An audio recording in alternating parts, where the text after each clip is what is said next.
మరో breaking news చూస్తున్నాం. ఢిల్లీలో సీఎం రేవంత్ రెడ్డి రెండో రోజు పర్యటిస్తున్నారు. పలువురు కేంద్ర మంత్రులను కలిసి తెలంగాణ అభివృద్ధికి సహకరించాలని కోరుతున్నారు. ఇందులో భాగంగానే పెట్రోలియం శాఖ మంత్రి హర్దీప్ సింగ్ ను కలిశారు. తెలంగాణలో 500 రూపాయలకే గ్యాస్ సిలిండర్ ఇస్తున్న విషయాన్ని కేంద్ర మంత్రి దృష్టికి తీసుకువెళ్లారు. ఈ సందర్భంగా వినియోగదారులకు ఇచ్చే రాయితీని ముందుగానే ఆయిల్ మార్కెటింగ్ కంపెనీలకు చెల్లించే అవకాశాన్ని కల్పించాలని విజ్ఞప్తి చేశారు. ఇక మరి కాసేపట్లో కేంద్ర జలవనరుల మంత్రి సిఆర్ పాటిల్తో భేటీ కానున్నారు. కాళేశ్వరంతో పాటు పెండింగ్ ఇరిగేషన్ ప్రాజెక్టులపై చర్చించనున్నారు. మరోవైపు నేషనల్ డ్యామ్ సేఫ్టీ అథారిటీ అధికారులతో తెలంగాణ నీటిపారుదల శాఖ అధికారులు సమావేశమయ్యారు. పలు కీలక అంశాలపై చర్చించే అవకాశం ఉంది. అలాగే కాంగ్రెస్ పెద్దలతోనూ భేటీ కానున్నారు సీఎం రేవంత్ రెడ్డి. రుణమాఫీ గురించి కాంగ్రెస్ హైకమాండ్కు వివరించనున్నారు. వరంగల్లో జరిగే కృతజ్ఞత సభకు రావాలని రాహుల్ గాంధీని ఆహ్వానించనున్నారు.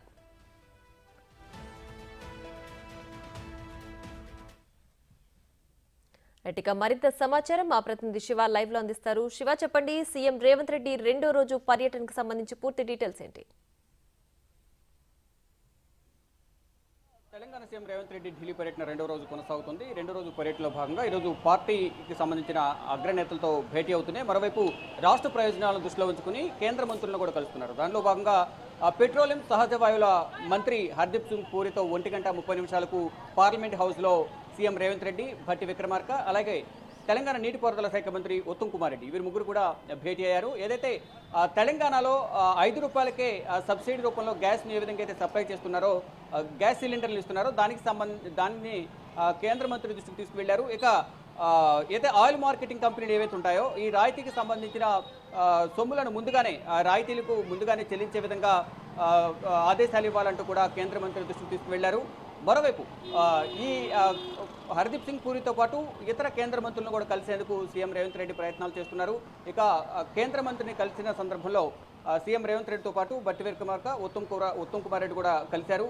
ముఖ్యంగా ఏదైతే ఎన్నికల హామీలో భాగంగా 500కే గ్యాస్ సిలిండర్లను ఇస్తామని హామీ ఇచ్చారు, ఆ హామీని నెరవేరుస్తున్నారు. ఇక దానికి సంబంధించి కేంద్ర సహకారం అందించాలనే ఉద్దేశంతోనే కేంద్ర మంత్రి దృష్టికి సీఎం రేవంత్ రెడ్డి తీసుకువెళ్లారు. మరోవైపు సాయంత్రం 4 గంటలకు కేంద్ర జలశక్తి శాఖ మంత్రి, జలవనరుల శాఖ మంత్రి సిఆర్ పాటిల్తో సీఎం రేవంత్ రెడ్డి, నీటిపారుదల శాఖ మంత్రి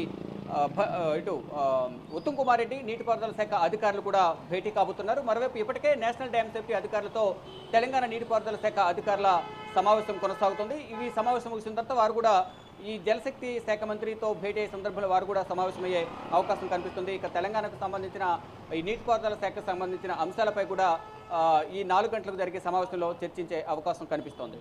Priya. Right Shiva, thanks for the updates.